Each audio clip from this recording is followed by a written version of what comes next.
আমি এখানে ইংরেজি ডিপার্টমেন্ট 12 ব্যাচের স্টুডেন্ট। তো আমাদের এখানে যে ঝামেলাটা হয়েছে, এখানে অ্যাকচুয়ালি আমাদের কর্মসূচি ছিল অবস্থান কর্মসূচি। আমাদের উদ্দেশ্য ছিল আমরা মডার্নে গিয়ে অবস্থান করব।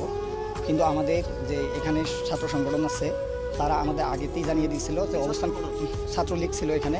তো ওরা আমাদের জানিয়ে দিছে যে এখানে হচ্ছে আপনাদের অবস্থান কর্মসূচি করা যাবে না, আপনারা হচ্ছে পদযাত্রা করেন। আমরা সেটাতে একমত হয়ে আমরা এখানে পদযাত্রা করার জন্য ইচ্ছুক ছিলাম। কিন্তু তারা পরবর্তীতে আমাদের আরও ফোর্স করে আমাদের যে সবার সাথে কথা ছিল আমরা হচ্ছে পদযাত্রা করে চলে আসব।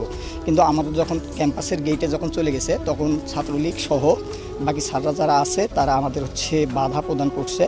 স্যাররা অ্যাকচুয়ালি যখন সামনে আছে তখন পিছন থেকে এবং তাদের যারা তৃতীয় পক্ষ ছিল তারা স্যারের উপর আক্রমণ করে সেই দায় আমাদের সাধারণ শিক্ষার্থীদের উপর চাপানোর চেষ্টা করছে।